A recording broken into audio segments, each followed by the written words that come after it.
Well, beautiful people, best damn nation, what's happening?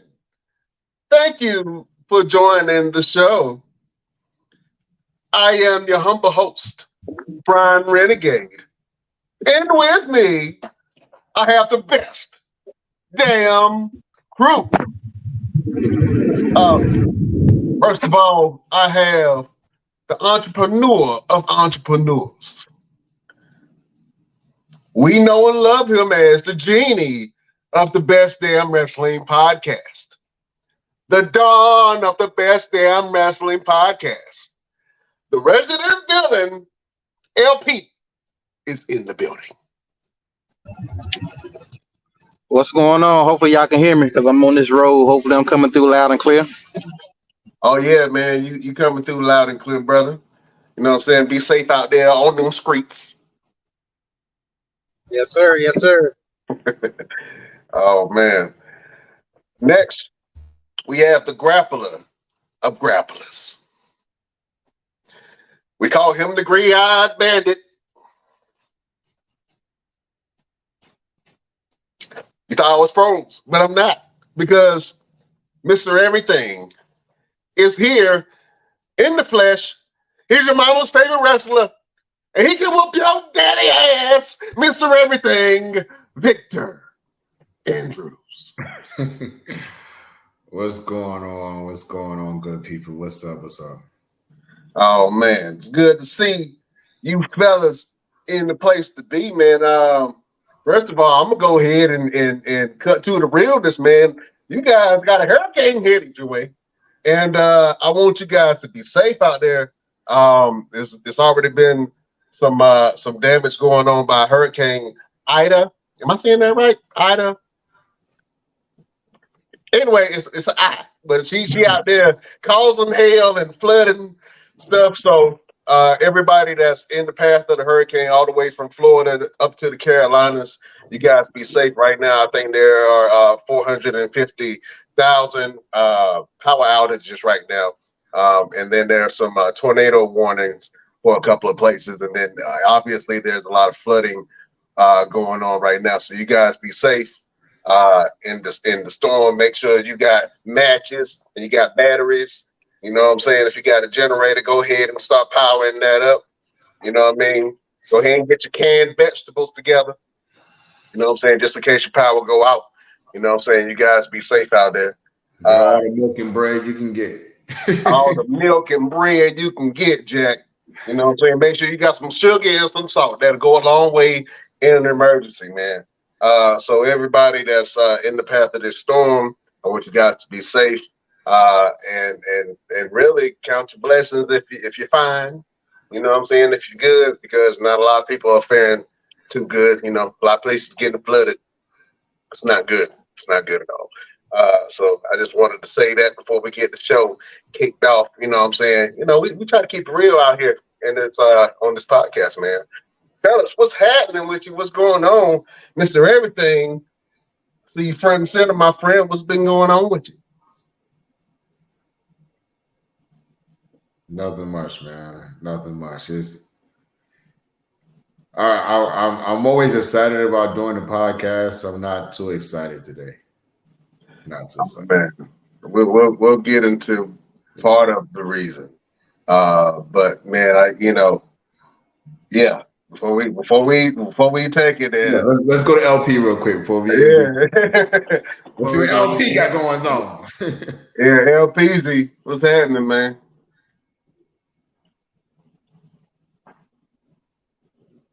Oh, there it is. Hurricane Ida or Iota. Man, you know what I'm saying?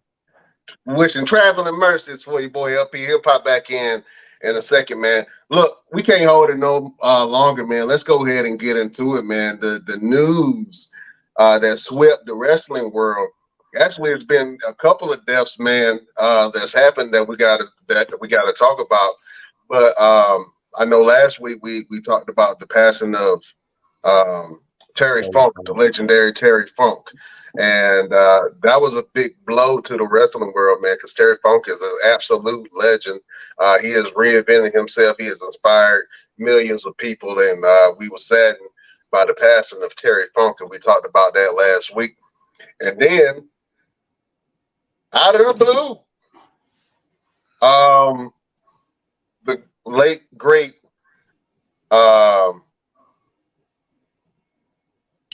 wrestler. I mean, this was a hard hit for the wrestling world, man. Your boy Bray Wyatt passed away, and man, that was hard. I think, and there's been a couple of deaths that happened this year, man. But I think that this one kind of hit hard, bro. This was almost like an Eddie Guerrero type feel, as far as how the fans perceived it and how sudden it was, and how impactful Bray Wyatt was within his career. I mean, it's very hard to do some of the things that he's done in his career, man, and that was a hard blow, because a couple of podcasts ago we were talking about that we were ready to see him come back, and maybe he can challenge your tribal chief Roman Reigns and take the belt from him. And we was saying all these things, man, and he was fighting some personal battles. I believe he had a heart condition of some sort, and he ended up catching COVID. And man, that was, I believe he told his wife that he was going to take a nap, and he never woke up. And so that was a hard blow, just to lose somebody that positive and that influential. Even though he played a dark character, Bray Wyatt, I know one of his last promos that was very memorable was him coming out and thanking the fans for helping him out during some dark periods in his life. And so to see Bray Wyatt pass away, man, that was very hard. Let me go to the wrestler of the Best Damn Wrestling podcast, man, and get your input, man. How did you hear the news, and what's going on with you now? So I was actually at wrestling training. It's been a while since I've been able to go to training. And this particular day, I had a lady friend that's going to start training with me. She's going to be my China in the professional wrestling business. So you guys be on the lookout for that. But we were in there, and a couple of guys were at the facility, and we got in there. We started moving around a little bit. And one of the guys was like, yeah, man, it's crazy about Bray Wyatt. And I was like, what? He's still not coming back, or what's happening? He said, nah, he died. It's like, nah. Like, you lying, bro. Like, nah. It's like, no, really, bro. Like, he passed away. I said, there's got to be some type of rumor, fake news, or whatever. Stop listening to stuff that you hear on the social media. There's always somebody got to have something to say. Clickbait. There's always clickbait. Right. And he said, nah, we're serious, Vic. Like, he passed. And I said, well, pull it up. And until I see it, pull it up. And they pulled it up, and it was for real. And so the thing about it is I look at death and life totally different from everybody on this planet, right? I have the circle of life, Mufasa mentality. We come, we go, and what we do in between is where it matters. And what Bray Wyatt has done between his birth and his death has truly mattered. And the entire world, not just the wrestling community, but just the entire world. One of the promos that you speak of, when he was telling the fans thank you, and how he did not know how much he impacted people until someone came up to him and said, you saved my life. Just hearing your story or seeing the things that you've overcome made me want to overcome my same demons or what have yous. The biggest thing that I really want to discuss today, I don't want this podcast to be very solemn, so I don't want to stay on it too much. But the biggest thing is our health as professional wrestlers. And this is where it really pisses us off when people say wrestling is fake. It is, until you do what we do at least once, please keep your mouth closed. You know, it is not fake. We literally go through pains every single day. The first day that you start training is the first day for the rest of your life that you're going to hurt. And, you know, look at guys like Seth Rollins, look at Randy Orton, look at Edge, you know, anybody and everybody, Kurt Angle, Shawn Michaels, Stone Cold, Triple H, any and everybody who you ever heard about going through some kind of injury in some kind of way, still kept going. That's our mentality. We still want to get in that ring and entertain and perform and do all these amazing things that you guys sit back and a lot of fans, they take for granted. You know, they talk trash, oh, you know, this and that, and oh, he botched. This is why I hate the word botch, because this is not supposed to be perfect. Everyone that watches want what we do to be perfect. And it's not going to be that way. It's just not going to be that way. We practice, we train, we talk about what we're going to do, but life happens, gravity happens, time happens, things happen. And, you know, if it was supposed to be perfect, I say to people, tell me a movie that you've watched where you can tell that everything they did in that daggone movie was perfect. The first time they did it. Because here's the thing, the stunts and the people that you see do these crazy things, you know, Vin Diesel jumping out of freaking spaceships and holding an airplane with one hand while, you know, baking a cake in the other hand and playing the piano with his toes.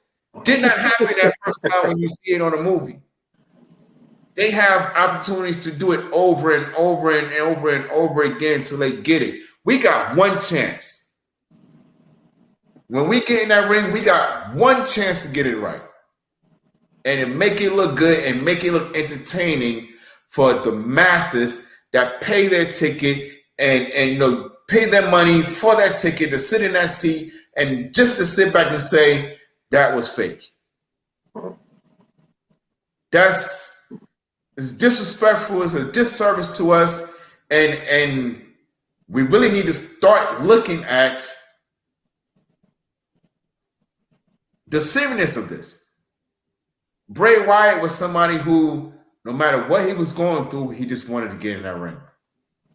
Seth Rollins is dealing with a serious back injury, and he is still getting in that ring. I have a serious knee injury right now that just happened this past Saturday. You know what I'm going to do on Sunday? I'm getting in that ring because that's what I love to do. That's what we are here for. This is what we wake up every day to say, you know what? I'm going to go train, or I'm going to go to work, or I'm going to go to the gym because I know on this particular day, I got to go and get in the ring and feel alive and make someone else feel something that they never thought they felt before. I had a lady come up to me this past Saturday and tell me that her and the entire row that she was sitting in were crying because they were so emotionally invested in what me and Trey Havoc was doing in the middle of that ring. And for people to say, oh, this is fake and this is that and third, Bray Wyatt did not treat it like it was fake. Terry Funk definitely didn't treat it like it was fake. None of us do. So I say all that to say thank you, Bray. Thank you, Terry. Thank you, every wrestler that's out there that goes through this war and these battles and hitting the road and do all this traveling and driving just to entertain people who just don't understand. They just don't understand. Like I've driven to Cleveland, Ohio by myself, okay, to go and entertain. A 10-hour drive to the show, get there, get dressed, find out who my opponent is, what the details of the match is going to be, figure out what we're going to do, go out there, perform it to the best of our abilities, whether it's perfect in your eyes or not. But we go out there and we do it just to get right back in the car, no matter how bad you feel, no matter how banged up you are, get right back in the car and drive those 10 hours right back home. Just to make it in time to get up the next morning and go to work. That's what we do. That's why it's so special to us. That's why we don't stop. That's why, no matter how bad or how banged up we are, we still do it. Because there's some kid out there who loves it. There's some woman out there who needs to forget about whatever she's going through in life. There's some man who needs to figure about all the depression and things that they're going through. We save lives every single show.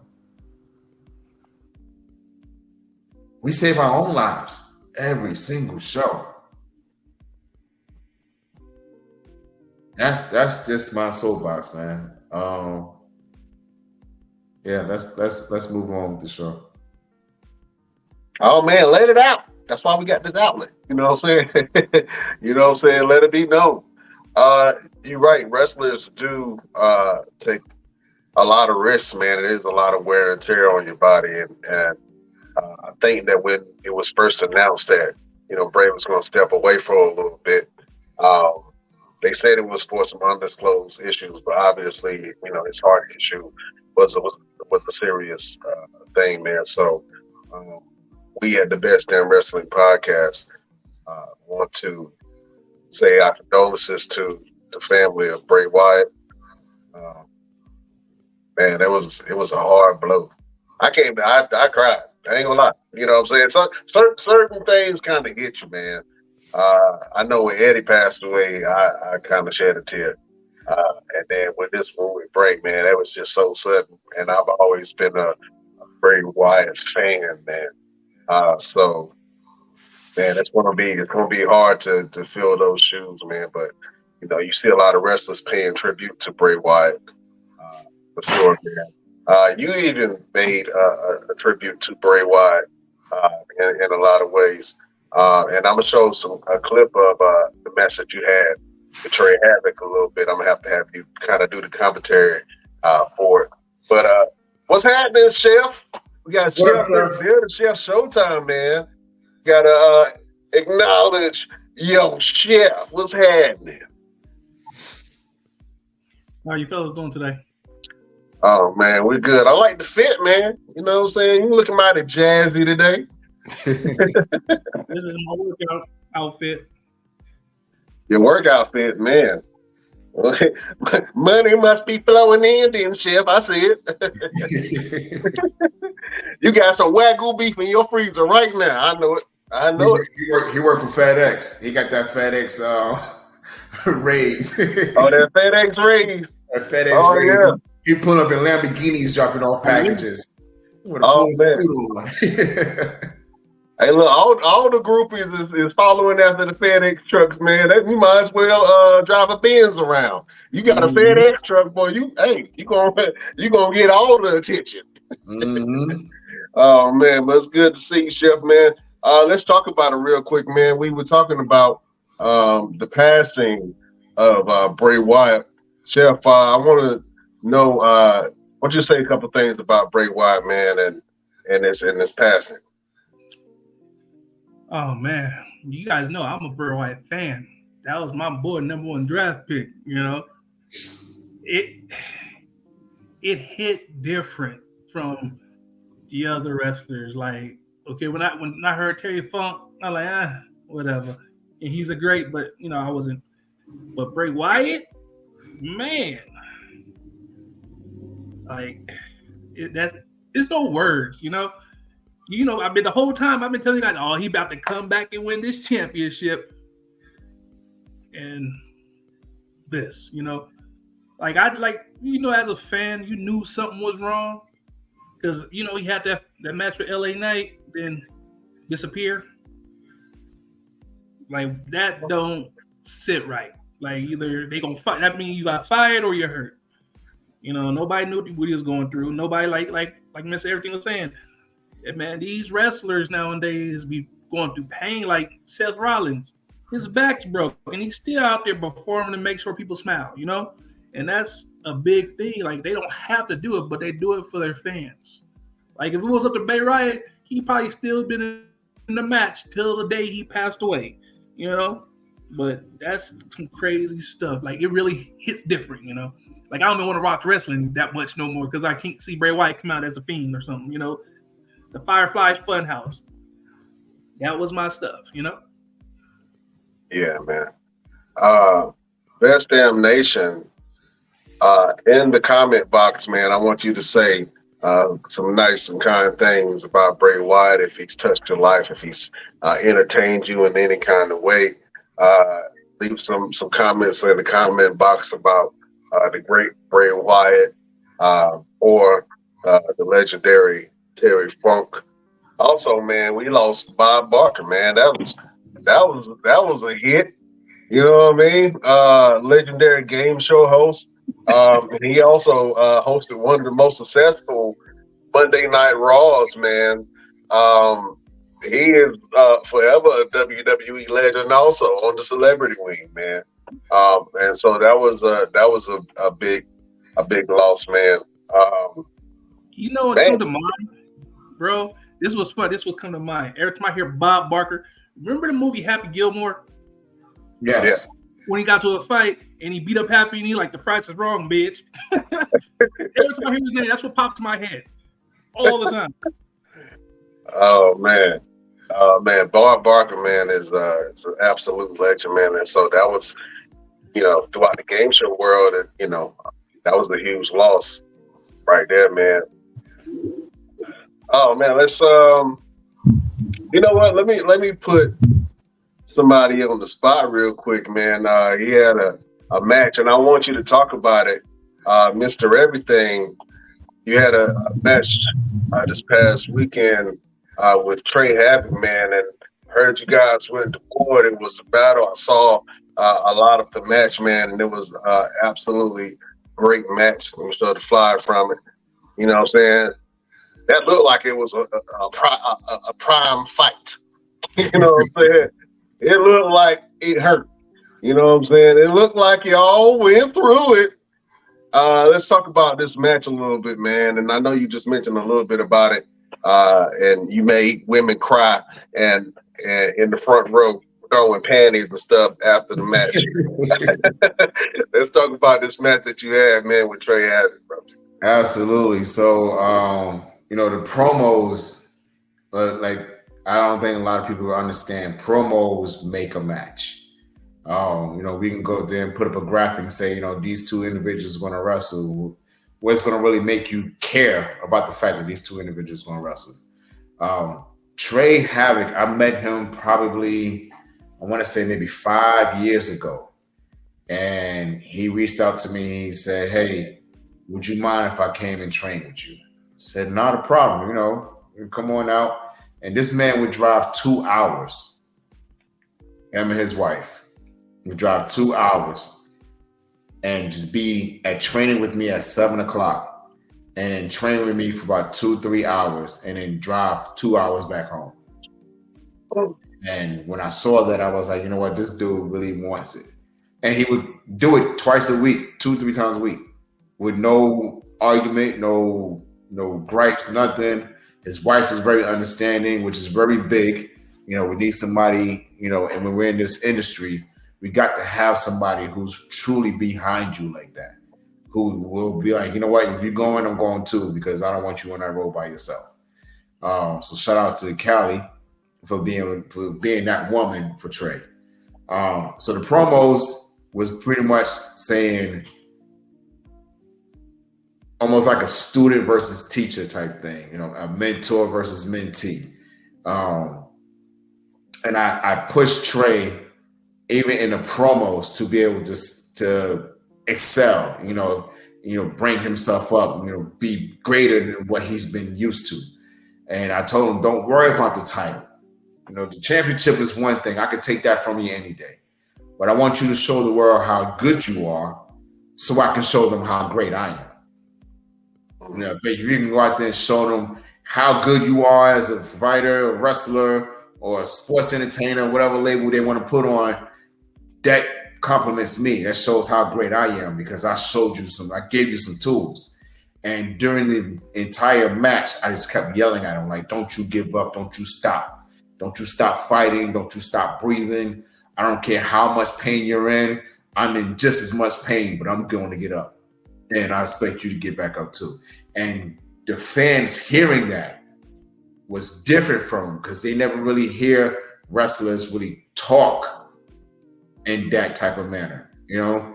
And the lady said she's been watching wrestling for 50 years and she's never seen a match like that. She's never seen someone get pushed to their limit like that. And she said that, you know, being that I pushed him to my limit, I was able to exceed my own limits. And it's kept bouncing back and forth. So I'm not sure which clip you have. It may be the Bray Wyatt one. But yeah, we were projected to do 15 minutes. We ended up doing like 20, 25. Solid. One of the spots that I actually got hurt in, which is why it's never perfect, ladies and gentlemen. It's not perfect. It's not going to be perfect. But he gave me a German suplex. This is 3 to 5 minutes into the match. And he gave me a German, and you guys seen German suplexes. Usually you land on your back. Trey's a little bit stronger than what we expected him to be. And he grabbed me and he threw me, and I ended up doing a backflip in midair. And I had to catch myself some kind of way so that I could land as safe as possible. And in landing, my leg ended up going inward and kind of blew my knee a little bit. And that was just one of 3 Germans. So after I took that first one, I had to get ready for 2 more. So with that quick injury happening, you know, during that, I still had to push through to be ready to be there for him, to make him look good. That's what we do. We make each other look good. We still be there for each other in that ring. And still had to wrestle for another 15 minutes and also give him a German of my own. So, and he's 250 pounds. So, yeah. Well, I think I have a little bit of that, man. And it's a minute and 30 seconds. So I want you to kind of like navigate and commentate your own match from the clips. So just keep it going throughout. So let's see a little bit of Mr.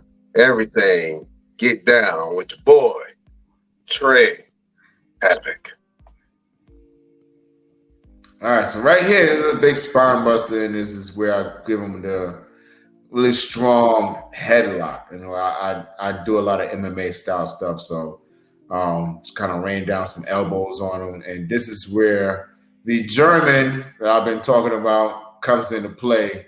And right here, ladies and gentlemen, this is where Trey Havoc shows me how strong he is and blows my knee out. And I still get up and I'm like, you know what? Let's go for the second one. And this one is just as bad because I land right on my knees. And then the third one, I'm trying to block it. Get off me. Get your hands off me. Stop it. But he won't stop it because he's going to jump in my behind right across the daggone ring. And of course, I got to give him one back. And 250 pounds. Yeah. And I couldn't even get the energy to be able to finish the pin. But here is where I'm telling him to don't give up, get up and keep fighting. And this is where I'm going to go give him my Claymore, but he takes my cookies. He took all the cookies, and I'm like, I'm still up. And then he kills me again. And he gets to 1, 2, 3 right there, ladies and gentlemen. And he remains the next level pro wrestling heavyweight champion. And right after the match is when he gave us a little promo telling the crowd, what I've done for him in his career. And of course, he's crying because he's sensitive. Trey's a good guy. And and we embrace, and I say a couple of words. And we actually had his wrestling father, Ali, from the Gorilla Squad there. And I had a chance to talk to him after the match, and he was like, I expecting nothing less from the two of you. And he said, in fact, you guys exceeded my expectations. He told us that there's not many matches where he can go and watch and get swayed from one side to the other, who he wants to win or who he thinks is about to win. And he said that he was so caught up in it that he got emotional himself. And, he's a big 6'5", 345-pound guy, one of the gentle giants who, you can't really make him feel touched in the heart as much. I mean, he said that match right there really touched him because it was like me still training Trey on how to be better. It's like Goku versus Kale, when they had that big tournament of power fight and Goku was training her the entire time they're fighting just to make her better so he can be better. And that's my mentality. I want guys who get in the ring with me to feel like they walk away better, because if I can make you stronger, and that makes me want to get stronger, because now I have a goal to reach. I want to be the strongest in the entire universe. So I always kind of push guys to break their limits so that way I can break mine. Oh man, that was a great message from the great Mr. Everything. You also paid a little tribute to your boy Bray Wyatt, man. Let's watch this clip real quick. And listeners, you guys can enjoy this music, but just know that he did the back bend in the corner, the creepy back bend that Bray Wyatt does, man. And it was a great moment for you to pay a tribute. So let's watch this clip from the match also.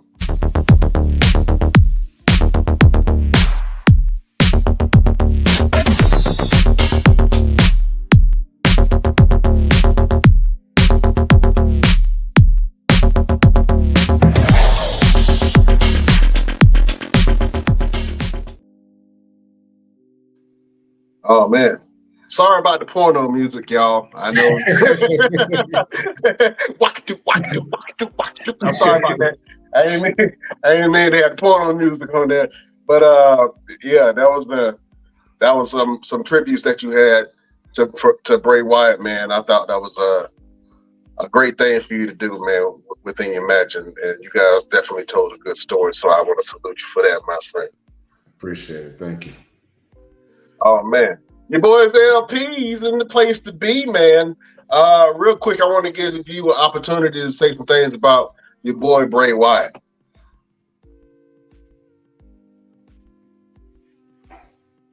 LP,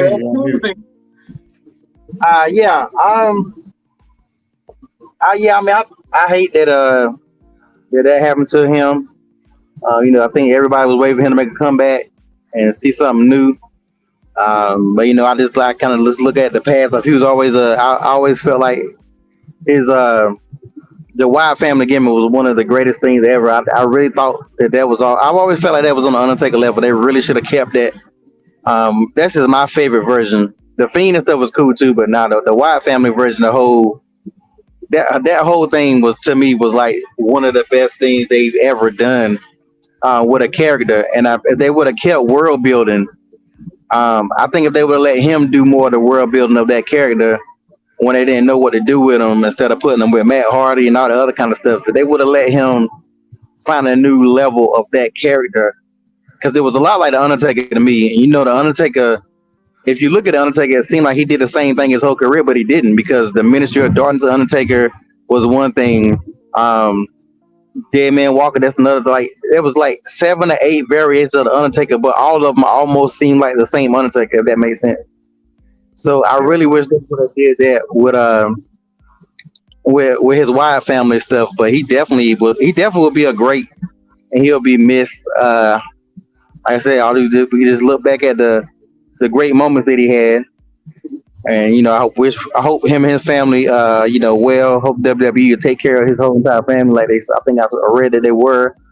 Um, he just was a great wrestler. Yeah, he definitely was a great wrestler, man. He would definitely be missed. Like I said before, from the fellas at the Best Damn Wrestling Podcast, we want to wish Bray Wyatt's family our deepest condolences for their loss. Man. Well, fellas, let's go on a different note. Your boy, Shannon Sharp, is in the news. You know why? Because he is joining Stephen A. Smith on First Take starting September 4th. I think this is good news. I want to see that dynamic on television. Fellas, how do you feel about your boy Shannon Sharp joining Stephen A. Smith on First Take? Let me go, Mr. Everything. I don't know. You got to go to somebody else. I don't know. Congratulations, bro. Yeah. Chef, what are your thoughts, sir? They need to fire Stephen A. and put Shannon Sharp with somebody else. Oh, you just going for the juggler today, huh? LP. LP. Chef went dark on that one. He was like, just go ahead and fire Stephen A. Smith. Come on, Stephen A. Smith is a great heel basketball commentator, Chef. You don't think so? He's trash. He talks about LeBron like LeBron's the GOAT and LeBron's not the GOAT. That irritates my soul. Like, no. Oh, man. Hey, you decided to choose violence today, huh, Chef? All right. LP, what do you think about your boy Shannon Sharp joining Stephen A. Smith on First Take? Me personally, I don't think it's gonna be all that great. I'm not a Stephen A. Smith fan. I used to be years ago, but he gets a lot of takes that's wrong. He recently just had a take about my man talking about my man couldn't even stand up, and then found out that was wrong. Like he does a lot of. I don't think him and Shannon is going to mix well. I think Shannon deserves his own, just like Chef said. The same way that Skip is probably regretting his choice and who he brought on his show, because them brothers took over that show that first day. I don't know. It's gonna be interesting. Like, I used to watch Undisputed. Undisputed was my show that I watched. I didn't watch a lot of the other ones. I didn't really watch First Take like that. But Stephen A. Smith is not good at going back and forth. Like JJ Redick used to murder him on a regular basis. So it's gonna be interesting because Shannon's not that kind of guy. So I think him and Shannon gonna get along too much, and people don't want to see people get along. They want to see some back and forth, and you're not gonna see back and forth on First Take. I think they gonna need a buffer. You know what I'm saying? They gonna need somebody with a soft presence that can be able to kind of soften both of their presence. You know what I'm saying? Other than that, I can definitely see them having some very fiery discussions. I think that they would have a good dynamic, man, if they work together well. But I think it's pretty big, man. I think that's going to be something that's a lot of fans are going to be interested in seeing their take on a lot of different things in sports and entertainment. So kudos for Shannon Sharp, man. You know what I'm saying? He said, I'm still out here in these streets making money. You know what I'm saying? Man, let's go over to AEW, fellas. We got to talk about the show All Out. Oh, man, I heard it was a great event. I didn't get a chance to check it out. I'm not sure if you guys had the opportunity to check out All Out. Excuse me, All In. I'm saying All Out. It's All In. But the show, I heard it was a great show. I mean, they had a huge turnout, over 80,000 fans in England, man. That was pretty big. So that was a huge sellout show. We also saw some stars pop up. Mercedes Monet was in the building. She was in the crowd. You know what I'm saying? Stunting on your daddy and them. You know what I'm saying? With the legs out, the wig on, colorful wig on. Is she going to come to AEW? I want to get your thoughts on that, man. If she does come to AEW, what do you think that she's going to do for that women's division? Choir minds want to know. Let me go LP.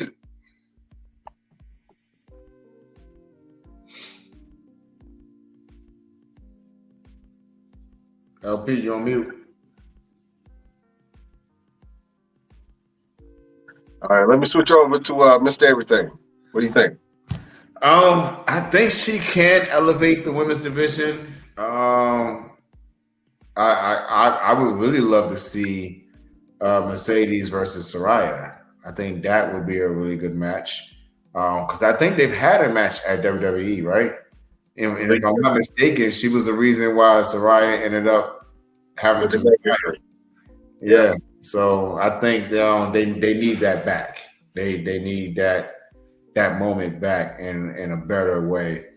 But I don't know. What is her attitude going to be? You know, what is her personality going to be? Is she going to be able to mesh well with the women's division in AEW, or is she going to be a female CM Punk type situation?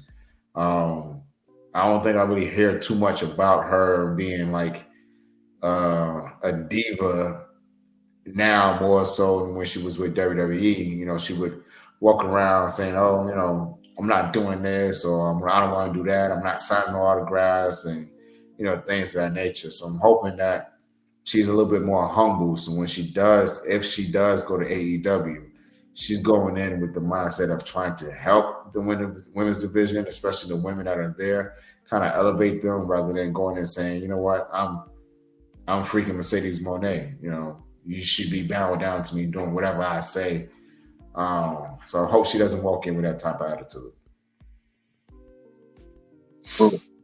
I can definitely see that. Chef, man, what do you think about Mercedes Monet being in the crowd, man? And do you think that she will be a good fit for the AEW locker room? She'll be a great fit for AEW locker room. She'll bring more competition to them. You know, like you said, I would love to see Saraya versus Mercedes Monet. That'd be one of the best matches they have right now. Oh man, I definitely agree with you on that. I don't know, man. None of the women that's come to AEW has really made a splash. I know that with Saraya or Paige, as she was known to WWE, when she came, that was a little bit of a buzz, and then that quickly died out. Toni Storm came, and then she was champion, but they didn't even recognize her as a real champion. Mm-hmm. That was crazy to me. Ruby Soho is kind of bounced around on the mid card of the women's division, even though she's in the group right now with both Toni Storm and Saraya. So I think if Mercedes Monet, or Sasha Banks, as she was affectionately called in WWE, if she does come to AEW, I think that she will make some sort of an impact, but you're going to have to put her at the top of the card. I think you're going to have to make a women's match main event at one of your major shows. But that's the thing, that I don't want her to go in with that kind of attitude. She will. She will. When she gets, you put me main event, or I'm not coming. Like I. And then what happened to Athena? They threw her ass in Ring of Honor. And I'm glad that she is, because she's champion. You know what I'm saying? And that's no slight to Ring of Honor, but she should be competing for the women's title on the main roster of AEW. I think that she's that good. You know what I'm saying? But as AEW champion, she's been dominant. Hats off to you, because she went over to a new company and reinvented herself and really got over with the fans. But for some reason, they didn't push her. Really, and they didn't really push Jade Cargill like they should have. Mm-hmm. You know what I'm saying? Jade, and when Jade left, I'm gonna be honest with you, and this ain't a race thing at all. But when Jade left, it was a void. You know what I'm saying? Like you were looking like, oh man, I didn't. It's one of those things like you were in a relationship and then you break up with that partner, and then you be like, oh man, I didn't realize how much they actually influenced my life. You know what I'm saying? And the same thing with the locker room. When Jade Cargill left, it was like, man, I didn't realize we should have treasured her more. We should have paid her more attention. You know what I'm saying? But man, that was a good question, Mr. Everything. But so you think for sure that Mercedes Moné is going to do something? Absolutely. But it all remains to be seen, you know, and how the women really. And the biggest thing is, how are the women going to take her? You know, how are they going to accept her in? Are they going to accept her like, teach me more things, or they're going to look at her like, you just bouncing around trying to fit and get in where you fit in. We've been here. And in the words of Bianca Belair, you don't even go here. Yeah, that's a show shot, man. LPZ, you on the mic? Yeah, I'm here. Oh man, what do you think about your girl Mercedes Moné showing up in AEW, man? And do you think she's going to make a splash in that women's division? Yeah, I mean, she can't hurt it. I mean, regardless of whatever they do, she can't make it any worse. She really can only bring it up. I mean, if she does go there, yeah, she needs to be a top star. It's not even about what the other girls have done since they've been there. It's about the star power. If John Cena left WWE and came to AEW, you can't expect John Cena to be wrestling on AEW dark. Like Sasha Banks, I'm not gonna call her the other mess. Sasha Banks has earned her name and her respect as a top star. So she should easily just be treated like a top star. If The Rock came over there or Triple, any major star that come to AEW, they should be treated like a major star. The rest of the guys who have came from WWE to AEW weren't major stars. They was good stars. They were stars, but there hasn't been a major star that has jumped ship and came over there. So if you get Randy Orton or Edge, let's say Edge actually does go over there, Edge is a major star. Edge is a major star, but he still is a older wrestler. Like they would have to get a Kevin Owens or Sami Zayn to have like a major star. And that ain't gonna happen. That ain't never gonna happen. It's always gonna be somebody who either got fired or something else. But yeah, you gotta give her respect because she is one of the greatest of all time, female wise. You agree? Well, you said I was watching Coming to America Day, and when you said that, it just reminded me of when they was in the barbershop. He said he refused to call him Muhammad Ali, and the old guy, if a man wants to be called Muhammad Ali, then he's American. You call him Muhammad Ali. LP over here, like his mama called him Clay. I'm gonna call him Clay. I'm gonna call him Clay. If I was a wrestler and they told me I couldn't keep my name, then I would just change the first two letters in the name and make me something sound similar. Like you can't tell me I can't call myself Dasha Ranks. You can't tell me I can't Dasha call Ranks? myself. Yeah, I can't call myself HW Junk. Like I can make me a bootleg $2 store version name of my name, and you can't do nothing about it. Man, they did that to a couple of people. They couldn't use their real name. I'm trying to think of some. Who was the person that they could not use their real name once they left the WWE? Cody, I think it was Cody. Cody was one of them. Now I think about it, he couldn't use his real name When he first started? Yeah, when he left. When he left, what? He still Cody Rhodes? I think when he was in, it was a point where he couldn't use his real name. I don't think they can mess with your real name. Yeah, they can. If you're using it. Uh, don't know. I think it's like the key person. Like I ain't even thinking like well, let me I ask a question to the.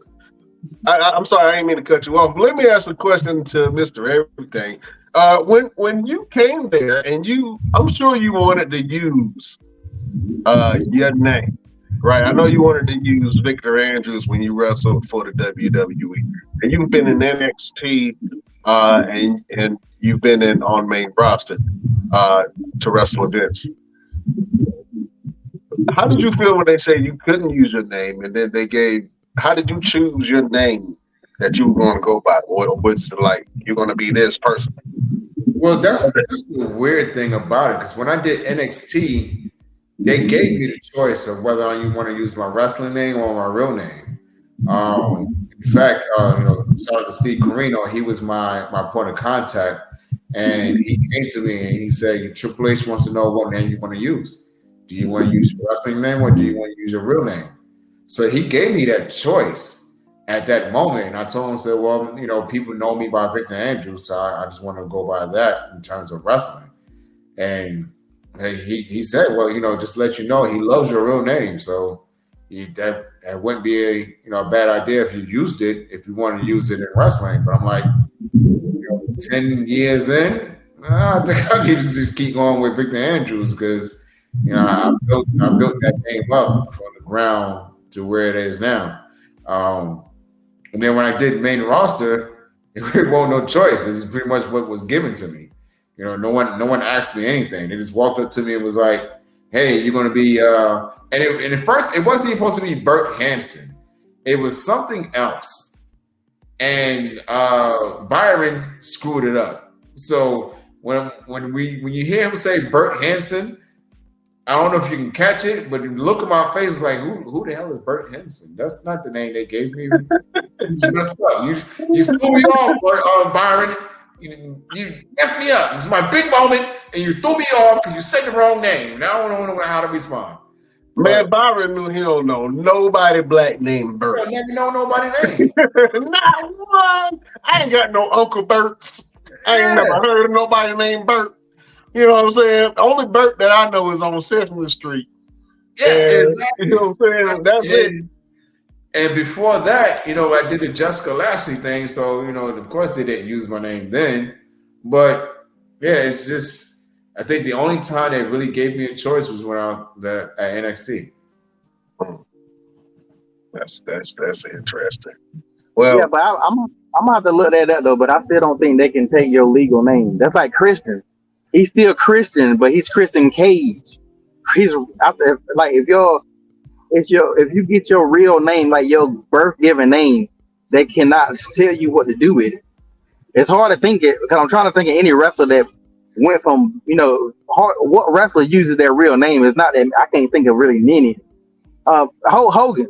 Hulk Hogan has always been Hulk Hogan. I don't remember him being Hulk Hogan. He's been Hulk Hogan at TNA, WWE, WCW. He has never once changed his name. That's his birth name. So yeah, the matter of fact, that's the one example I can think of because he's always going by that name. But yeah, if it's your name, it's not his real name. His real name is Terry. His real name is Terry. I was about to say that's not his birth name. I don't know nobody named Hope. That'll be a dope ass first name. That might be his middle name. You actually think Vince was gonna let him go to WCW and keep Hulk Hogan? Yes. He was Hollywood Hulk Hogan. He still was Hulk Hogan. He was that big. He was that big, and you got to think about it. Around those times, a lot of those guys were able to hold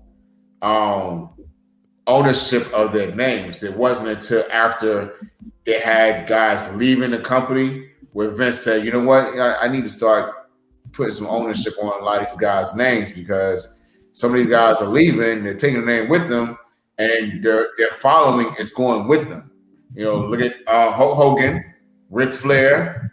Some of the ones he couldn't do anything about was like Eddie Guerrero, who came into WWE from WCW. Chris Benoit came from another place. Chris Jericho came from another place. So the ones that are homegrown, they have ownership, and I got to figure out a way how to get ownership of that name. That's interesting. What were you saying, LP? No, I was saying the names he called out are all, or those are like names. I don't know if all of them are all there. That's Eddie Guerrero. That's his real name. So that just goes back to the point I'm making, like about I don't think Chris Benoit, if I ain't mistaken, that's his real name. His name is different. I don't think it's Benoit. But like Ric Flair had just changed the spelling of his last name. It's not really FLAIR. It's FLE. Like Floyd. HR. Something like that. If Charlotte ever leaves, I guarantee you she's gonna be Charlotte Flair. Oh yeah, absolutely. But she'll probably just change the last name, the spelling of the last name. Like you said earlier, you just change the spelling. Yeah. Or she could just go by Charlotte. I think the only person they did make change their name was Cody Rhodes, because at first he was Cody Reynolds, then he went to Cody Rhodes, then he went to Goldust, then they pushed him back to Cody Rhodes after he came back. Oh, Goldust? Not Goldust. Oh, I mean Stardust. Stardust, yeah. Goldust is another one who was Dustin Rhodes. What was Cody name at AEW? It was Rhodes, right? It was Rhodes, right? Because at first, remember how he first did it, he came out as Cody Reynolds. Then because he didn't want to be under his father's shadow. Then after that, they changed it to Cody Rhodes. That's when his dad got sick, and that's when he went with the Legacy. Yeah, with Randy Orton and them. Then he left. Before he left, he was doing that Stardust shit. Then he went to when he quit, he went to Cody back to Cody Rhodes. They was trying to keep it, but they couldn't. Yeah. Well, fellas, man, there was something else that happened at the All In event, man. Your boy CM Punk got in a fight, backstage fight with Jungle Boy Jack Perry. That was all over the wrestling news, man. And I believe the argument kind of came from Jack Perry wanting to use real glass in one of his matches, and on Collision, and CM Punk told him that he didn't want to. He ended up using it anyway, and then kind of cut a small promo after he got went through this windshield, and he was like, "This is real glass. Cry me a river," kind of saying directly to CM Punk, "Hey, stop being a controlling person in my matches." In a way, CM Punk took offense to that, and then they got in a little bit of fisticuffs backstage. And then CM Punk and Jack Perry were both escorted from the arena.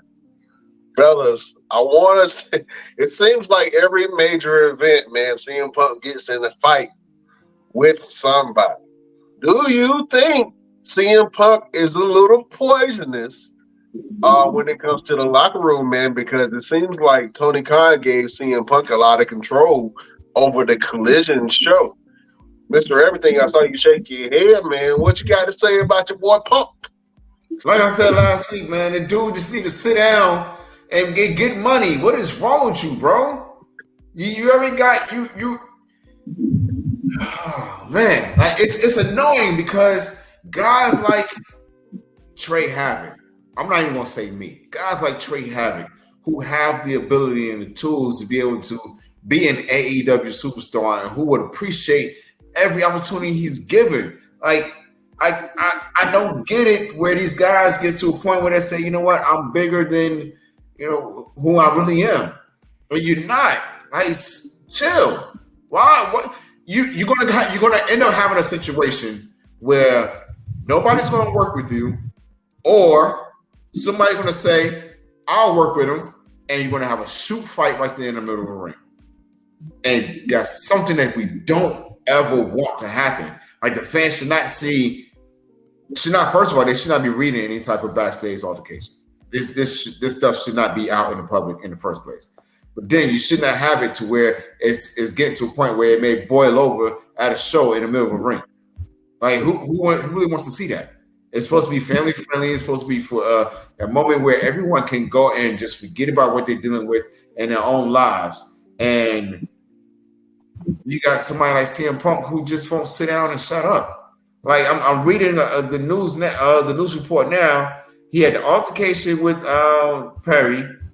They both got suspended. He had an altercation with Samoa Joe after their match, and then he had an altercation with Miro, asking him, "Yo, you got a problem too? Like, bro, you're not that tough. Let's be straight up. You're not that tough. You went and tried MMA and you got thrashed. They mollywopped you. They were slinging you around like a mop, bro. You're not that tough. Go sit down somewhere." Like for real, before somebody really put hands on you, and then they're gonna be like, "Yo, why they do that? Why they do CM Punk like that?" Because he won't sit down, he won't shut up. And I hate violence. I'm not one to talk tough. I mean, talk tough and say this and that third. But come on, man, you hold up space. You hold up space, and I get aggravated because it's like, yo, I can be in that spot.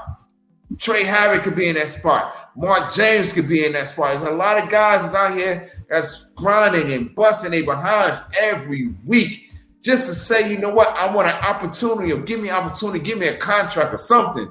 And you got somebody like CM Punk who won't sit the hell down. Like, damn, chill. Like, what's wrong, man? Got me on my Brooklyn right now. Yo, move on. Yo, turn the camera off or something, man. Because it pisses me off because it's like, yo, come on, man. Yeah, man. You're making situations out of no type of situation. Well, real quick, let's bid adieu to Chef Showtime. He got to step off, man. Chef, let the people know where they can find you. Can't hear you. My bad. I said you can find me on Facebook, Twitch. Yeah, at Chef Showtime or Dante Carter. Yeah, now all I'm gonna be doing lately is I'm be working and trying to save up, and I'm gonna start opening my own business. All right, man. So go ahead and support your boy Chef Showtime and what he got going on. We'll see you next week, Chef. All right.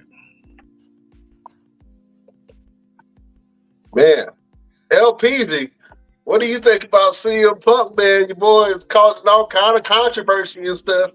What do you think about CM Punk, man? And every time he kind of has a major event, there's always a kerfuffle going on. You know what I'm saying?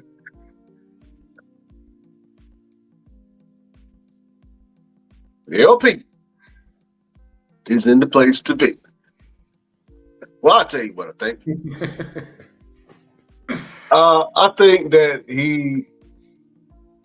Tony Khan putting some kind of power to CM Punk and giving him that much leverage for a show is bad news already. We've seen this story go down. We've seen this in TNA. We saw this in WCW.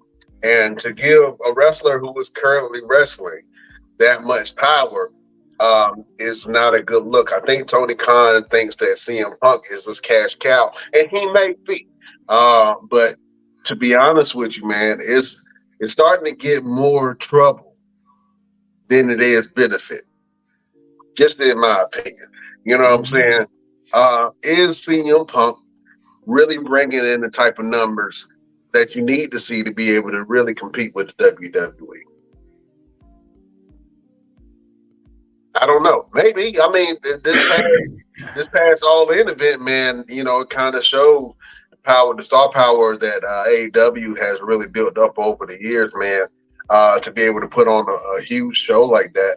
And, I definitely salute AEW and all their wrestlers for putting on one hell of a show, man. But, it just seems like if the backstage stuff is more newsworthy than the actual event, then something is wrong. It's really wrong. You know what I'm saying? Something is wrong.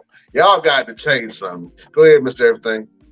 No, you're absolutely right. Very wrong. If there's so much worried about what's happening backstage and what happened actually in the show, in the ring, something's really wrong. Like, We should be talking about how great the matches were, or how amazing it is that they broke the attendance record at the Wembley Stadium. And AEW has been not trying, but they've been doing their best to make themselves a very strong company, despite anything, despite all of their obstacles and everything else. They've been doing pretty good for themselves. They're sticking in there. They're still lasting. They got a good roster of talent between the men and the females, and then you got the Ring of Honor attached with them. So we should really be talking about the matches, whether we watch it or not, because I still haven't watched too many AEW matches outside the one that I had. It's on YouTube if you guys want to check it out. It's not very long, but your boy was on AEW too. Little cheap plug. We should be talking about the matches and how good it is. The match between MJF and Adam Cole. That's something that's newsworthy, not seeing.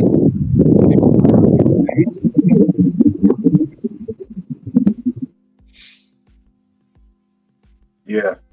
LP, I can hear the wind flapping against the receiver. What do you got to say about your boy CM Punk? Week, I think it was last week. We always say the same thing. The man just really just need to wrestle and get his bag while he can still get it, because he doesn't look all that great in the ring. He doesn't look horrible, but he doesn't look great either. So he just need to concentrate on getting his bag as much as he can while he. Now I can understand if a man talking about you shouldn't be using real glass. I mean, at least on that argument side, he might have been trying to look at they look like an older guy trying to tell the young guy something, and the young guy don't want to hear it. Because it's like, use the fake glass because they're real. Look how many. Remember when Goldberg punched that glass in that limousine, and he like really messed his hands up for life. Mm-hmm. So like some of that stuff you got to look at, like CM Punk does know the game. Let's not. I don't know what the full situation was, but if it was about that, then yeah, you should be doing it on sugar glass or whatever that glass is, not no real glass, because it's not worth it when you can mess yourself up even more. That argument actually kind of seemed like CM Punk might have been not necessarily in the wrong for that. So I can't jump down the man's throat completely. What I will say is I don't like, just like Mr. Everything said, I hate how everything is always out there. Like whatever happens backstage, I'm pretty sure worse things happen backstage when we used to watch the Attitude Era and all other kind of stuff, but you don't hear about it until you hear wrestlers talk about it now. You didn't hear about it when it happened. It seems like now everything that goes on in that locker room, you got people that is ready to drop it and tell everybody what happened. Kind of like with Golden State when Draymond punched Jordan Poole in the face. You think that's the first time two NBA players on the same team got in a fight? No. You think that's the first time a NBA player snuck another one in the jaw? No, but you don't ever hear about it. So that's the stuff that I don't necessarily like care for, because it seems like people are purposely trying to put stuff out. No matter what goes on. I know the wrestlers ain't dropping this news that quick. Like if the two men got in a fight, like god dang, look how long it took us to hear about the full story of the plane ride from hell. Like to hear the full story, it took us all these years to finally hear it. So yeah, I don't like all that info dropping stuff. But yeah, I can't. CM Punk just need to get his bag, but I can't. But if CM Punk was really trying to get on that dude about the glass, I don't know. But I might be on CM Punk's side a little bit on this argument, maybe. Okay, all right. Well, CM Punk, man, we just want to see y'all do better, man. That's it. That's all we're saying. We ain't saying nothing more, nothing less. You know what I'm saying? Keep your dirt inside your house. Old school. What goes on in this house, stay in this house. You know what I'm saying? Well, unless you want to come on the best damn wrestling podcast and give us all the tea. All the tea. You know what? That's the only time I actually like gossip. That's the only time I actually like gossip. Look, Oh give us man. the exclusive. Yeah, I just want the exclusive. I like exclusives. Well, fellas, man, I wanted to shine some light real quick on something outside of AEW and WWE. You have WOW, which is the promotion of Women of Wrestling, and they have new champions, man. I wanted to shine some light on these beautiful sisters real quick. They're called the Tonga Twins, man, and they just won the tag team championship for WOW. They are great in the ring. They have a strong presence.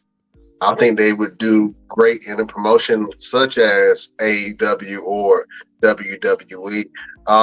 They were trained by Rikishi. You know what I'm saying? Could this be the female version of the Usos?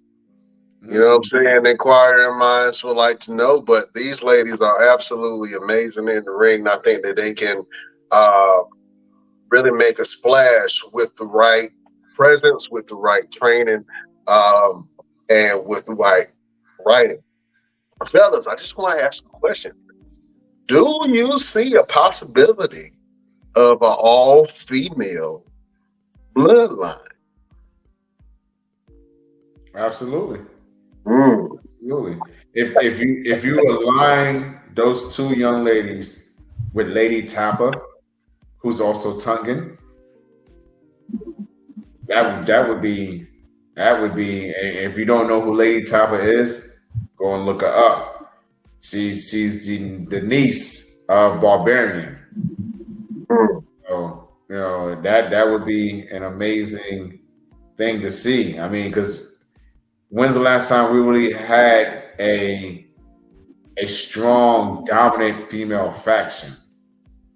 That really looked like they could just beat people up, not just having the numbers game. But if you looked at them and say, you know what, individually, they could mollywop and throw everybody all around all the ring they want to. But collectively, they've taken over the entire company. I don't think we've ever had that ever, truthfully, in the history of professional wrestling. Yeah, man. These two sisters look good, man. And I think that I would love to see them on a larger promotion. I think that they have what it takes. I would love to see them in NXT, man, and really, making some noise. But the only problem with NXT, they don't have a tag team women's division really anymore because of the belts being merged with the women's titles, which haven't even been defended on NXT. Mm-hmm. I don't even who are the champions. I think it's Doudrop and Doudrop and Chelsea Green, or Piper Niven and Chelsea Green. But which is weird. Chelsea was tagged with what's her name? The one who used to be Piper Niven. She was with Sonya Deville. Sonya Deville. Yeah, I had a brain fart. Yeah, she was with Sonya Deville for a second. Oh man. But I would love to see an all women's faction, man. And to be honest with you, if you took the Tonga Twins and put them with Nia Jax, mm-hmm. Oh my God. Mm-hmm.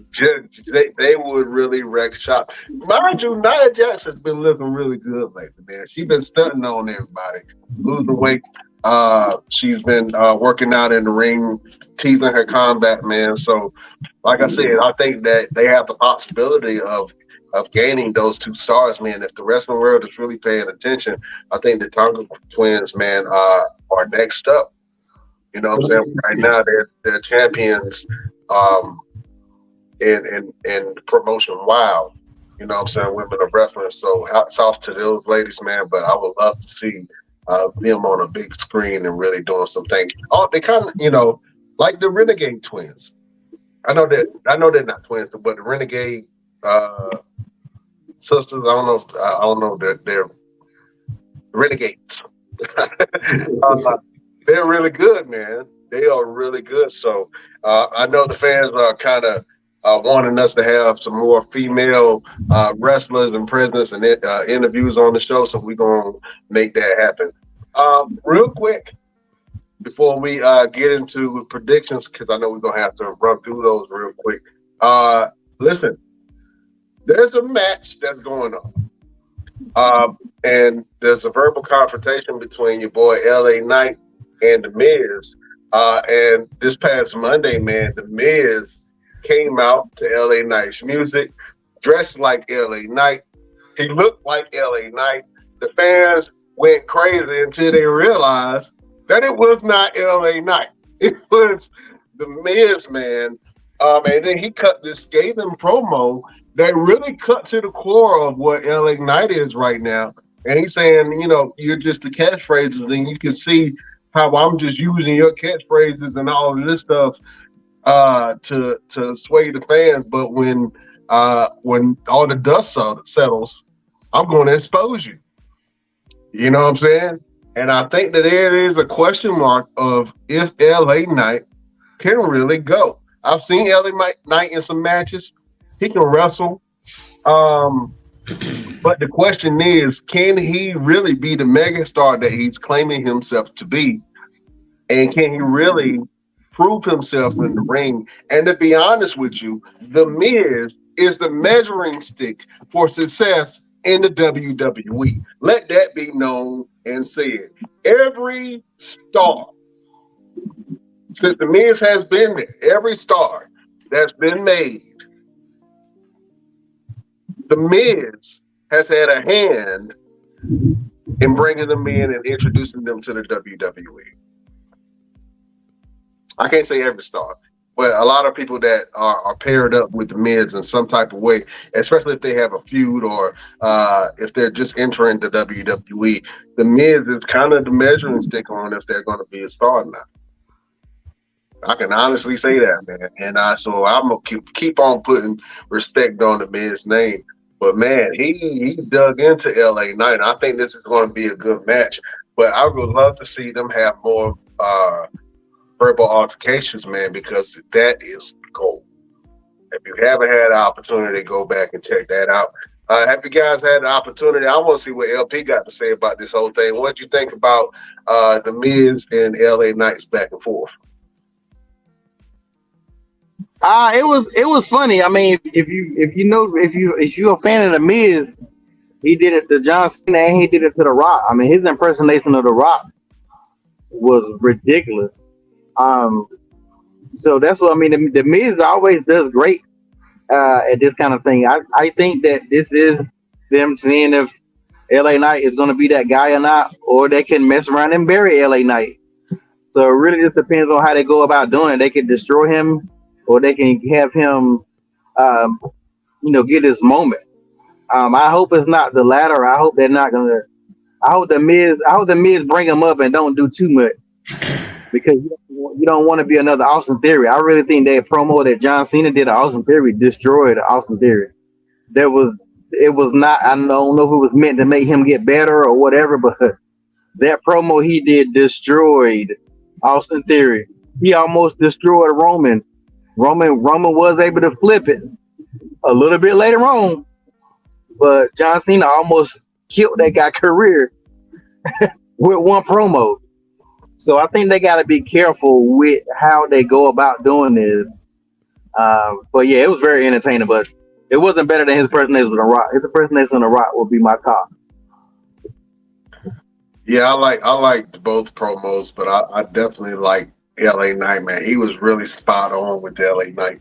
And things that he was saying was, hey, this guy is a flash in the pan and he's generic. And until he proves himself, then, you're nothing more than just a catchphrase. You know what I'm saying? Mr. Everything. What do you think about The Miz and LA Knight's back and forth, man? And as far as character development is concerned, LP, you just mentioned something, man. Do you think that The Miz kind of dissected LA Knight in his promo?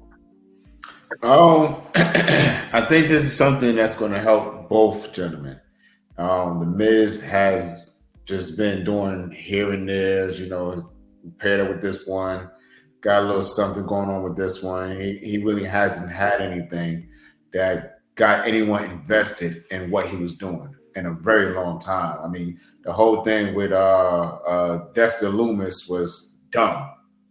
And that was the last thing he really had going on was the whole situation with Dexter Loomis that never really it didn't even go nowhere. You know, it's like all of a sudden Dexter Loomis just disappeared.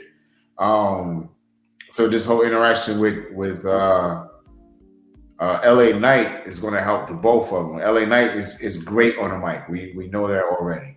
The Miz is great on the mic when he's pushed to be great on the mic.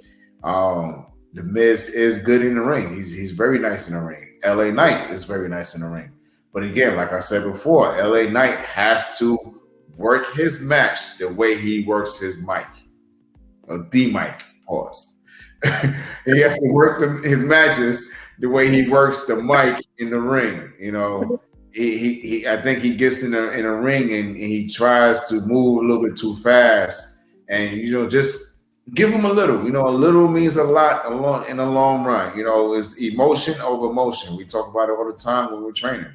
It's emotion over motion. You know, allow yourself to step out yourself and get in the ring with the Miz and put on a really strong banger. It's still a show. And this match can steal the show. It's all a matter of this two gentlemen is going to allow themselves to let that match steal the show. You know, you got a lot of good matches is on this card. It's coming up to Saturday. This could be the one that people are going to talk about for a very long time. And like we always say, it's the match that I didn't know I needed to see until I saw it. So, gentlemen, made me feel like I needed to see it once I see it. All right, guys. Well, that's a good transition, man. Let's go ahead and get into it, Mr. Everything. Let's get some of these predictions for Payback. LP, who you got your money on? You got LA Knight or you got the Miz? They gotta give it to LA Knight because I mean, if you're trying to make new stars, you're not trying to destroy them. And just like Mr. Everything brought up a good point. I don't know if he realized he brought up a good point. Where the hell Loomis? Like the other people that have been, everybody that deal with the Miz don't come up.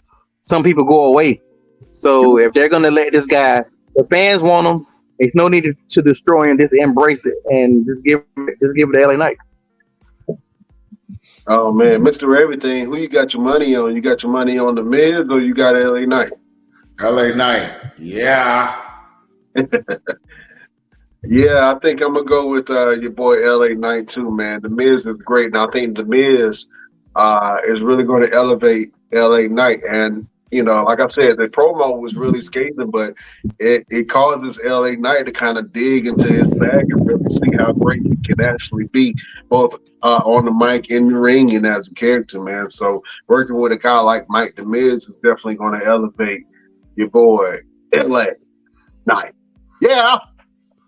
Oh man, one of the big matches that I am so excited to see, it's going to be Gunther versus Chad Gable. Fellas, they've been having some back and forth. Chad Gable showing that he ain't no punk bitch. Mr. Everything, who you got your money on? You got your money on Gunther or you got your money on Chad Gable? Quick question before I make my decision. Has Gunther surpassed Honky Tonk Man? That is a good question. Not yet, I don't think. I mean, he's on the cusp. I think he has with the count out that Chad Gable had, but they didn't announce it, I don't think. I think he's on the brink of it. But if he retains his belt at Payback, I think that he will beat Honky Tonk Man's record. So, with that being said, I gotta go with Gunther. You going Gunther? Yes. Oh man, the ring general. LPZ, who you got your money on? You got your money on Shorty G or you got your money on Gunther?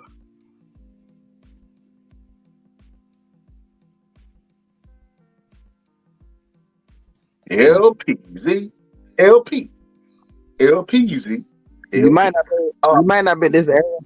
This area I'm in is bad. Can you hear? Yeah, you coming through? All right, come on. All right, short answers. I already know who LP choosing. He going with Gunther. You ain't even got to say nothing.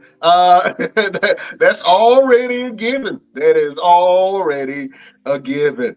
Look, we got Shinsuke Nakamura versus Seth freaking Rollins. LP, if you there, my friend, who you got your money on? I actually think Shinsuke Nakamura is gonna win it because I really think Seth is hurt, and they got to give him a break. Yeah, I think I'm gonna have to agree with you on that. I think that Shinsuke is going to take it. And if he does, man, I'm not even mad at that. Shinsuke is a real competitor, man, and I know that he can really hold it down. That would be great to see Shinsuke and Io Sky, both wrestlers of Asian descent, to both have the title at the same time. That'll be the first in history, to my knowledge, that something like that has ever happened. And I don't think that Shinsuke has ever really tasted main event gold for WWE. So, yeah, I agree with that. Mr. Everything, who you got your money's on? I got my money on Shinsuke. My only issue is I hope they do not treat him as a transitional champion. This was in the plans for a long time, despite Seth Rollins' injury. But I really feel like they're doing it because Seth Rollins is injured, and they're giving it to Shinsuke because they really didn't know who else to really put it on until they make a decision on who to put it on. And the worst case scenario, we all know what's going to happen, but we don't want to say it, so I'm going to say it anyway. Brock Lesnar is going to come back and take that belt from Shinsuke Nakamura. Let's be honest. Say what? Let's be totally honest. That's what's going to happen. They're going to say Shinsuke is not bringing, he's not really putting in much money for us. He's not bringing no money. So what are they going to do? Here comes the beast. And Brock Lesnar is going to come out and he's going to challenge Shinsuke and he's going to take the belt off of him. Shinsuke is not black, so they're not gonna do that to Shinsuke. He's Asian. He's close. Brock is the black star. They call Brock in when the black guys when the black guy wins. I think if nothing else, they're gonna let Damian Priest. If Seth is gone, they already building up this Judgment Day breakup. With him cashing in and getting the belt, then he could. They can make a story out of that. I really think that Finn. It's hard to think of where they're going with Judgment Day because I really think that whoever leaves got to be a face, and I don't see Finn don't need to go back to a face, and Damian Priest is a face. I don't like him as a face either, but one of them is going face because one of them is going to get jumped out of the Judgment Day, which is going to be weird because the route that they're taking, you can't tell which way it's going. Rhea is trying to keep the peace between both of them. Your boy, Chris Benoit Jr., he keep on trying to get in the mix. So I think he's gonna play a part in something. It's hard. It's really hard to tell. Like everything is so shaky right now. Like WWE is so shaky on every single thing right now. Maybe Bobby will show up. Maybe they're gonna move Bobby and the Street Profits to Raw, and then you got the Street Profits can take the belts off of Sammy and KO, and then Bobby can get that belt back. Now that's what they need to damn do. Now that's what they need to do is to go ahead and make that transition, and that's what somebody need to be talking to somebody and do what makes sense and let Bobby and the boys run Raw for a while.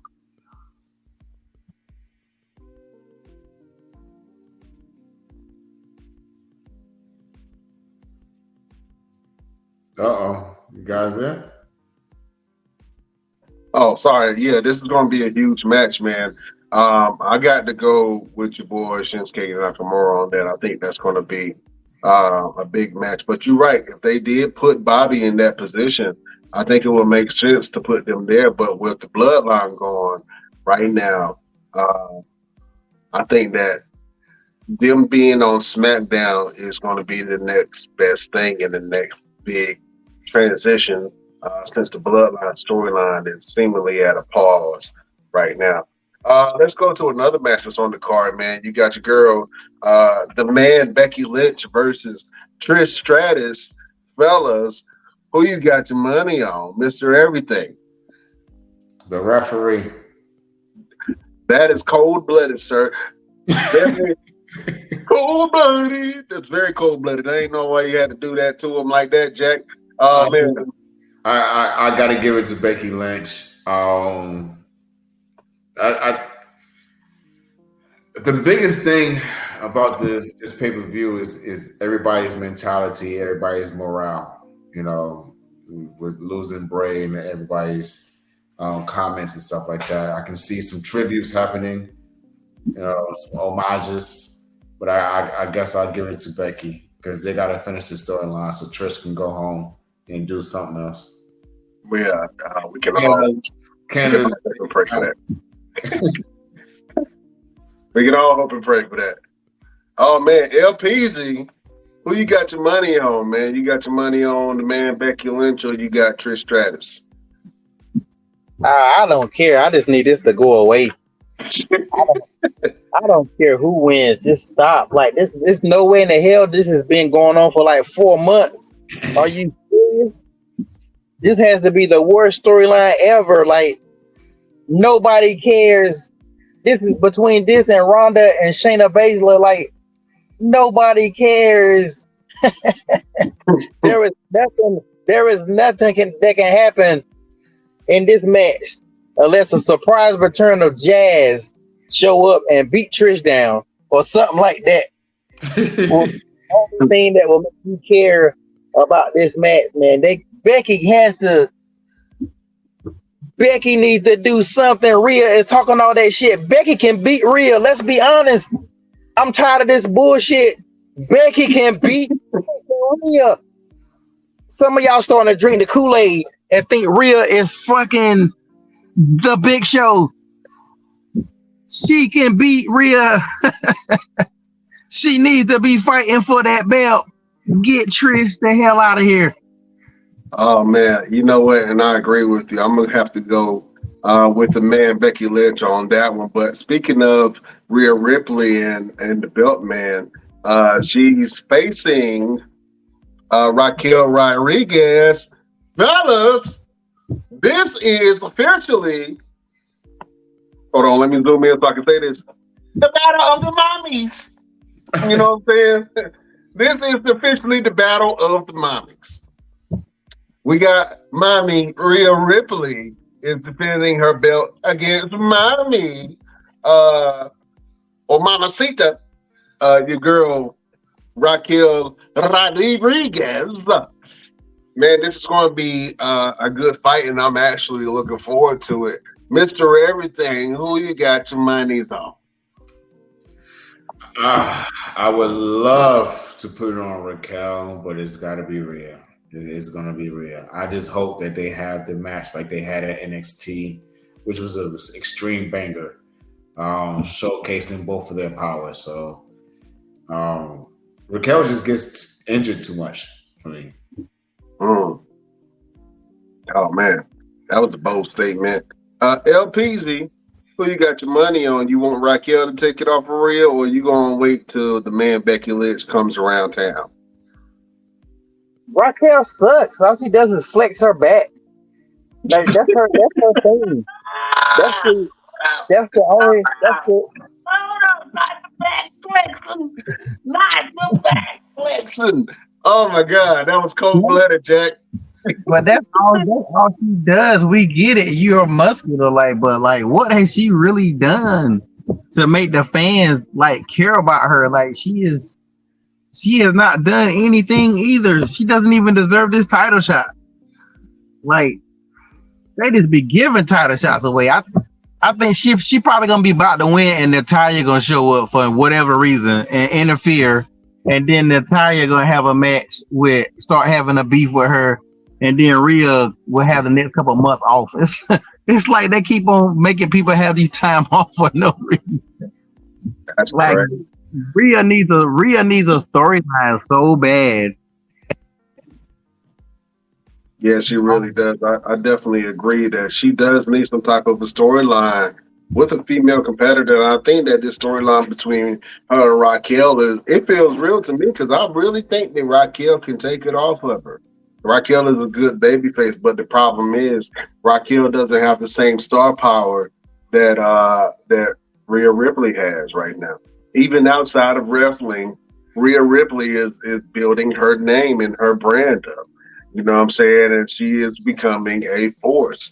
And until somebody comes up with that same force, she's going to have the nuclear push that Becky Lynch had, that any other female had. I don't see nobody really taking that belt off of Rhea Ripley until they build their star up to Rhea Ripley level. And that's just what I believe. Fellas, let's go over to a stable match real quick. We have Sami Zayn and KO versus the Judgment Day. Mr. Everything, who you got your money's on? KO and Sammy. KO and Sami? Yep. Why is that, sir? Damien and Finn Balor just can't get along. They can't figure it out. I think this is going to really cause the separation between the Judgment Day of, why they just can't get on the same page. Yeah, I can definitely agree with that, man. I would love to see the Judgment Day take it, and then in that case, man, everybody would have gold, right? You would have everybody satisfied. Everyone will have gold, and all is well with the world. LP, who you got your money on, KO and Sami, or you got your money on Judgment Day? This is another match I don't care about. I'm sorry. There's no way in the hell Damian Priest and Finn about to get the belts when they don't even get along. Like, this is gonna be the end of the Judgment Day probably, and this match here, cause I guess this is their story that they're going with. Cause I just don't. If they get the belts, what then? So yeah, I don't see Sami and them losing. It don't make no sense. Sami and them need to lose it, but they don't need to lose it to them. What I want to happen personally, and that nobody gives a shit about what I think, because WWE can do what they want to do, but they should go ahead and unify these belts. If they're not going to split them up, they should unify them. And they need to, Sami and KO need to go to both shows. People need to be stepping up to them from both shows and start building up this tag team division with all these good tag teams they have, and start letting these guys hold on to 4 damn belts and not do nothing with them. It just don't make no sense. Yeah, I think I agree with you on that point, LP. I think they should definitely split up the belts. And even for the women's division, man, for them to merge the NXT women's belt with the SmackDown or the women's title for the main roster, I thought that was a bad move. And I think that you really pigeonholed a lot of the wrestlers from actually doing stuff and doing more and trying to achieve more, because they don't have anything to fight for. Why are the New Day still fighting the Viking Raiders? And why is Matt Riddle with Matt Riddle and your boy Drew McIntyre, why are they going after the tag division? Why isn't Drew going after the main belt? This is the perfect time to push Drew McIntyre.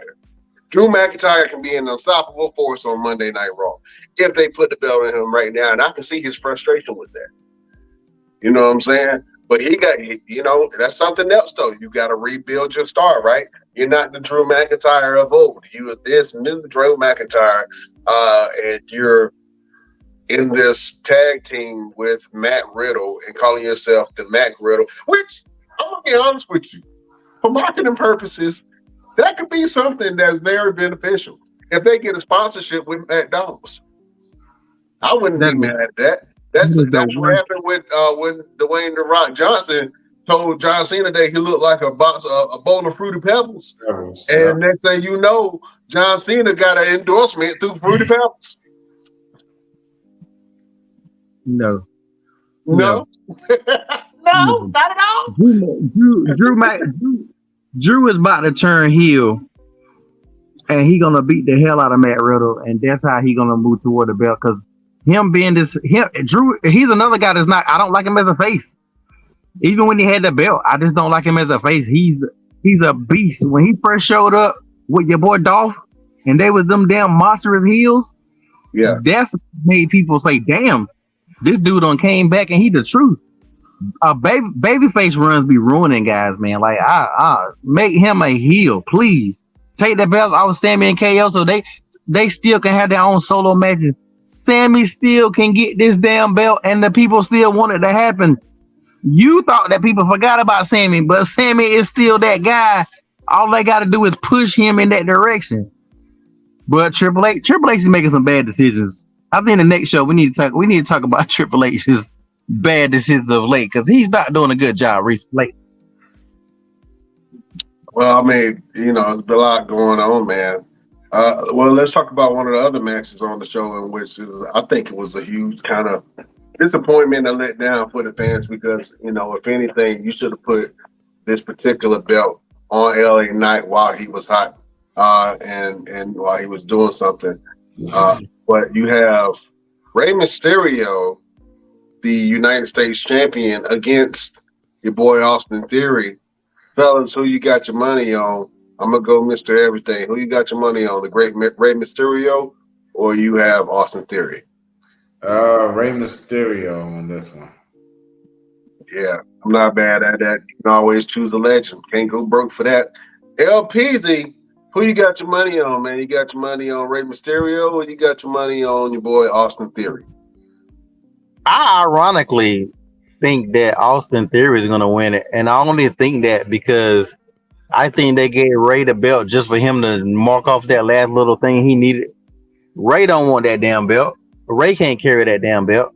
Like, what is Ray gonna do with that belt? I mean, Austin can't do it either. Like you said, they missed it with not giving it to LA Knight.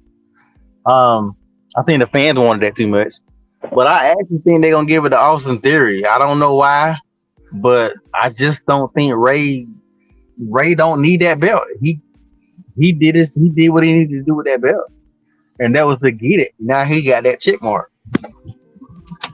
Yeah, I can definitely see that, man. I think that Austin Theory should go ahead and take that belt off of Ray, and then they should go ahead and let Santos Escobar have that match with Austin Theory, and then do it the right way. I don't want to see a kind of hate storyline with Santos turning on Ray. That don't make sense, and I hope they do go in that direction with that whole thing, man. Go ahead. So they are. That's exactly what they do. Yeah, that's the only way that they do. I can definitely see that happening, man, for sure. Oh man, fellas, we had a pretty long show. I think there is another match, but I'm not sure if it's going on or if it's really confirmed or not. But they had this graphic. Cody Rhodes. It's going to be, I believe he's going to be on, what's my boy name? Grayson Waller. Grayson Waller. Waller Rob. The Waller Rob. He's going to get rubbed by Waller. And so I think that's going to be interesting, man. And maybe they do something with Grayson Waller and Cody, man. I think that Grayson Waller is a great talker, man. He can be a good adversary for Cody Rhodes, man, and Cody can help bring up the young kid, man. But we shall see. Fellas, man, it was a hell of a show. Let's go around the room real quick. Let the people know what you got going on and where can they find you, Mr. Everything. Yes, you already know I'm always wrestling. I'm always somewhere. So this Sunday I'll be in Pompton Lakes, New Jersey. The following week I will be in Sherwood, Arkansas. And then at the end of the month, I got a couple of shows coming up. I'm also campaigning, trying to raise some money to open up my own performance center. So I have a GoFundMe, an Indiegogo, and a Kickstarter. Well, I got to finish the Kickstarter. But I got some things going on. So if you guys want to donate, I'll put the link in the Best Damn Wrestling Podcast group page. And I also got my style seat and my book seat put together. Starting to offer some massages for the ladies and some stretching for the men. So if ladies want to come through and get a massage and feel better. A 1 hour massage is the equivalent of 7 hours of sleep, ladies. So come and let Mr. Everything put you to sleep. All right. You ain't putting no dudes to sleep? No, I ain't putting no dudes to sleep. I'm stretching them out. I'm helping you to walk a little bit better, stretch. Get your muscles tighten and stretch you out, get you motivated and highly decorated, ready to go out there and do the thing. I ain't putting them in unless you really want to go to sleep. And I got you. Don't sleep. Don't sleep. It's a big arm. See, look, I've been working on it. It's a big arm. Yeah, there you go. The guns. Pow, pow. There it is, man. Other than that, I'm still doing my thing, finish up these couple of movies, and just be on the lookout for what those are going to do as well. Oh, man. LP, what you got going on, my brother, and where can people find you? As always, man, let's follow my Instagram, One Click Photography Chief with an S. Photography full time, fashion shows, all that good stuff. Running a couple of photography specials coming up, so just pay attention to my page and everything I got going on up there. All right, man. And as always, we're going to share it on all of our platforms, man. I'm your boy, Brian Renegade. You can find me on all platforms at Brian Renegade and see what I got going on. And if you want to follow the show, we got a lot of platforms that you can follow the show on. We just not on Facebook and YouTube. I know you're seeing our beautiful faces, you know what I'm saying, and enjoying our wonderful auras. But you can follow us on our social medias. You can go to our Instagram at The Best Damn Wrestling Podcast. You can go to our Facebook group at The Best Damn Wrestling Nation. You can visit us on our Facebook page, the BD Wrestling Podcast, where we have all of our content. You can visit our Twitter at Best Damn Crew. You can visit us over on Twitch at the Best Damn Wrestling Podcast. And of course, you can visit our TikTok at Best Damn Wrestling Podcast. And if you would like to support the show, well, beautiful people, the only thing that you have to do is go to our Patreon, www.patreon.com/The Best Damn Wrestling Podcast. For as low as $5, you can join the Best Damn Nation. We got all kind of stuff over there. We got hats, we got shirts, we got goodies. We got all kind of pleasures for you over at the Best Damn Wrestling Podcast over on our Patreon. So do yourself a favor. Join the nation at www.patreon.com/The Best Damn Wrestling Podcast. We got some good things coming up for you. You know what I'm saying? Mr. Everything, I still at some point would like to kind of plan out the Best Damn Wrestling show, an actual wrestling show with actual, you know what I'm saying, wrestlers to come and the venue and do it big. And we'll do it for charity. Let's do it. And we can do a wrestling event for charity, man, and I think it'll be a big thing. The Best Damn Wrestling show. Absolutely. Man, we can make that happen. Oh, man. Beautiful people, reach us on all of our platforms, and to all of our listeners. If you're on our platforms, Google Podcast, iHeartRadio, uh, Twitcher, we on Audible, Amazon Music, Apple Podcasts. Anywhere that you get your podcast, you can listen to your boys. The Best Damn Wrestling Podcast, man. We got some great things going on. For sure. Fellas, you know we do this each and every week. We got to leave the beautiful people, the people that are going through things, the people that are struggling, the people that just need a little motivation to get through their week. You know we love to do this. This is the whole purpose of the podcast, is to give back. So, fellas, I'm going to go to Mr. Everything. Do you have a final word or a word of motivation for the beautiful people? Yes, I do.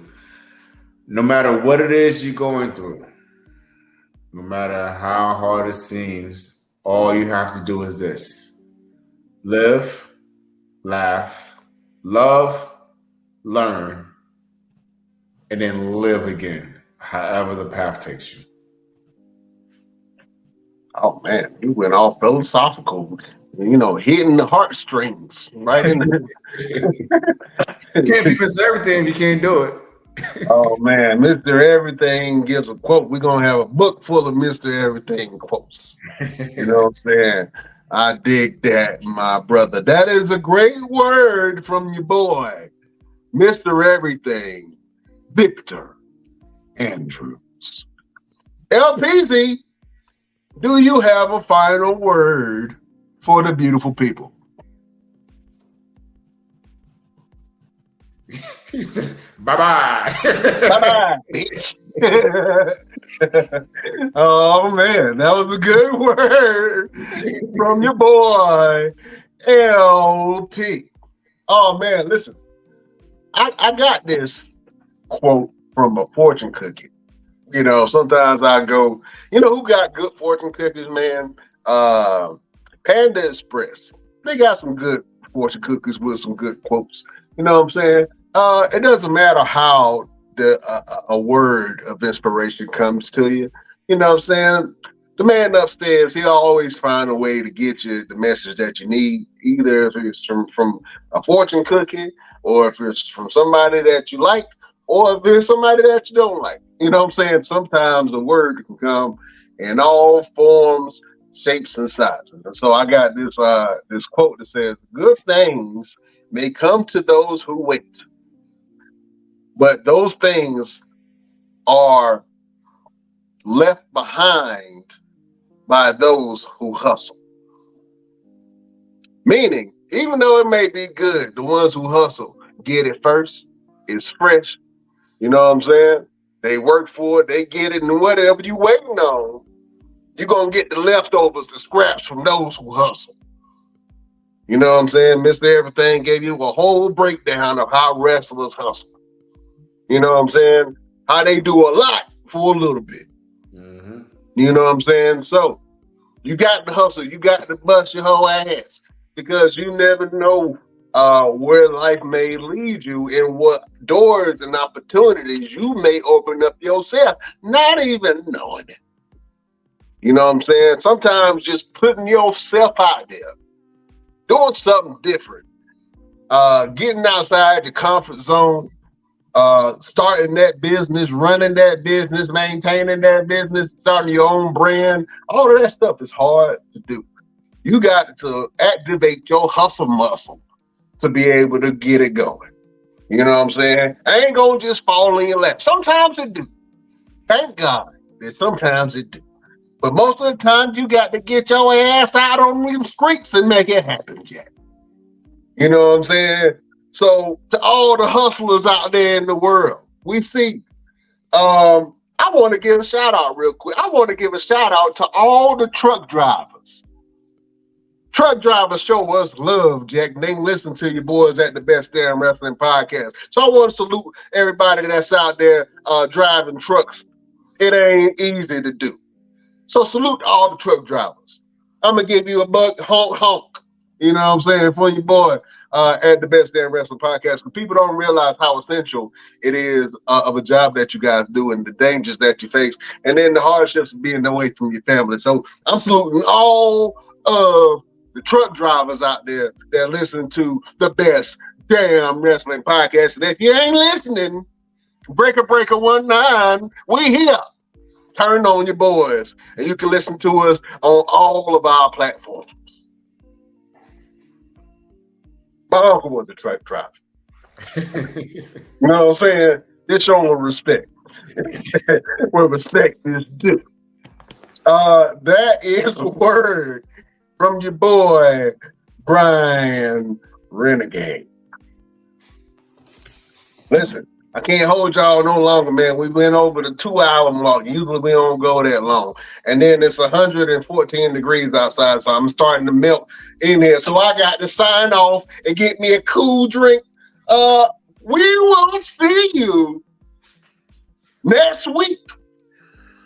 On the next. Wait. Let's do this the right way. Okay. We're going to sign off. We're going to sign off the right way. Okay. Ladies and gentlemen, we will see you guys next week on the Best Damn Wrestling Podcast. You'll be here, and guess what? We're here.